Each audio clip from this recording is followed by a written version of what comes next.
Les professionnels des ressources humaines sont devenus des acteurs clés en santé au travail et en particulier dans la prévention des risques psychosociaux, ce qui suppose de nouveaux défis pour ces professionnels. Alors pour répondre à cette question, je reçois aujourd'hui Jean-Christophe Sibéras, qui est DRH France du groupe Solvay. Alors bonjour Jean-Christophe Sibéras, merci d'être ici aujourd'hui. Alors la prévention aujourd'hui, c'est devenu le maître mot dans les entreprises. Quel est votre rôle aujourd'hui? Qu'est-ce que ça suppose pour vous? L'important, c'est que nos salariés se sentent bien dans l'entreprise, parce que s'ils se sentent bien, s'ils sont en bonne santé, ils seront plus motivés, ils seront plus de cœur au travail, ça donne de meilleurs résultats, ça accroît la performance de l'entreprise, donc finalement tout le monde s'y retrouve, l'entreprise et les salariés. Alors quel est le rôle aujourd'hui des DRH, en particulier dans la prévention des situations difficiles et la gestion des salariés fragilisés? Quand un salarié ne se sent pas bien, quand il arrive le matin et ça ne va pas, il faut être capable de le détecter. Est-ce qu'il y a des signaux faibles justement pour repérer des salariés qui ne vont pas bien? Je vais vous donner un exemple qui est assez courant malheureusement, mais quand vous voyez un collègue qui tous les jours ne va jamais déjeuner avec ses collègues, voire ne déjeune pas du tout, alors certes il peut être un peu chargé dans le travail, mais enfin finalement si c'est quelque chose de chronique, c'est que sans doute son isolement personnel dans le travail est un problème. Ça posera un problème pour le travail, ça posera un problème pour son équilibre personnel. C'est un signal faible, mais qui est finalement assez facile à détecter. Alors la santé au travail, c'est aussi une affaire de conciliation entre vie professionnelle et vie personnelle. Alors d'ailleurs, c'est ce que réclame près du quart des salariés interrogés dans le cadre de l'Observatoire Entreprise et Santé. Alors que font les employeurs aujourd'hui concrètement pour répondre à ce besoin? Si vous voulez, il faut organiser un certain nombre de choses, notamment par exemple les réunions.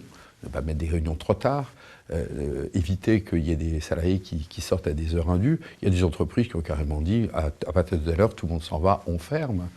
Vous avez aussi des limites qui peuvent exister en matière d'utilisation de nouvelles technologies, limiter par exemple l'utilisation des emails le soir ou le week-end, donner des consignes que tout ceci est réservé à des cas d'urgence. Voilà un certain nombre d'exemples concrets sur lesquels on travaille et qu'on met en œuvre dans les entreprises en ce moment. Et le télétravail ?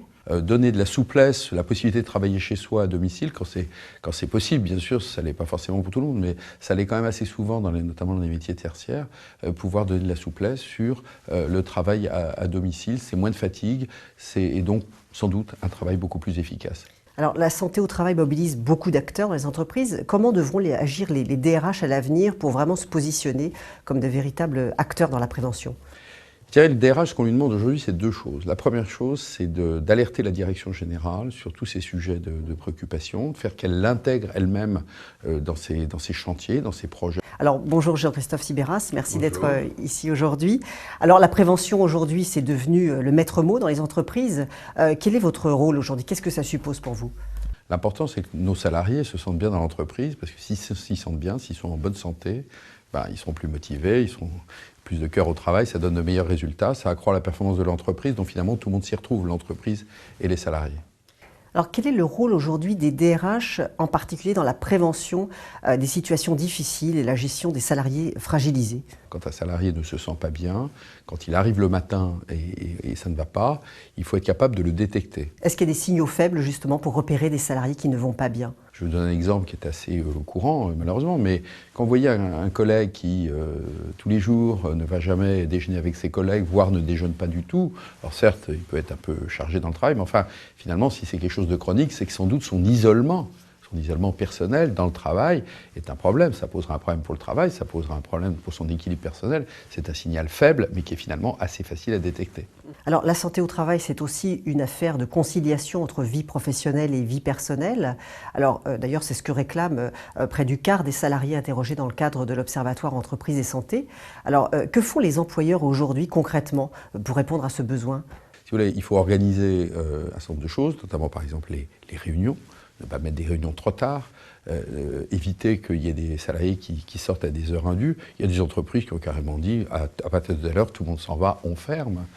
Vous avez aussi des limites qui peuvent exister en matière d'utilisation de nouvelles technologies, limiter par exemple l'utilisation des emails le soir ou le week-end, donner des consignes que tout ceci est réservé à des cas d'urgence. Voilà un certain nombre d'exemples concrets sur lesquels on travaille et qu'on met en œuvre dans les entreprises en ce moment. Et le télétravail ? Donner de la souplesse, la possibilité de travailler chez soi à domicile, quand c'est possible, bien sûr, ça l'est pas forcément pour tout le monde, mais ça l'est quand même assez souvent, notamment dans les métiers tertiaires, pouvoir donner de la souplesse sur le travail à domicile, c'est moins de fatigue, et donc sans doute un travail beaucoup plus efficace. Alors, la santé au travail mobilise beaucoup d'acteurs dans les entreprises. Comment devront agir les DRH à l'avenir pour vraiment se positionner comme de véritables acteurs dans la prévention? Je dirais, le DRH, ce qu'on lui demande aujourd'hui, c'est deux choses. La première chose, c'est d'alerter la direction générale sur tous ces sujets de préoccupation, de faire qu'elle l'intègre elle-même dans ses chantiers, dans ses projets, car effectivement, il y a des projets qui peuvent avoir leur bonne dose de stress, et ça, c'est quelque chose qui doit être intégré et au DRH d'alerter, faire en sorte que la direction générale soit impliquée.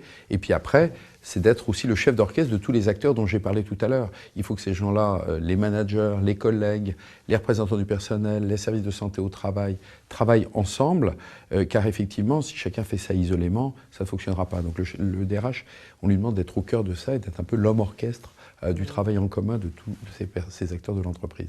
Donc se parler, dialoguer, être tous ensemble autour de la table pour œuvrer pour la santé au travail. Et d'ailleurs c'est important puisqu'on voit dans l'Observatoire Entreprise et Santé que 75% des dirigeants pensent que ces actions de prévention sont vraiment essentielles. Donc vous répondez à ce besoin. Je vous remercie Jean-Christophe Sibéras. Merci beaucoup, à bientôt. C'était l'Observatoire Entreprise et Santé.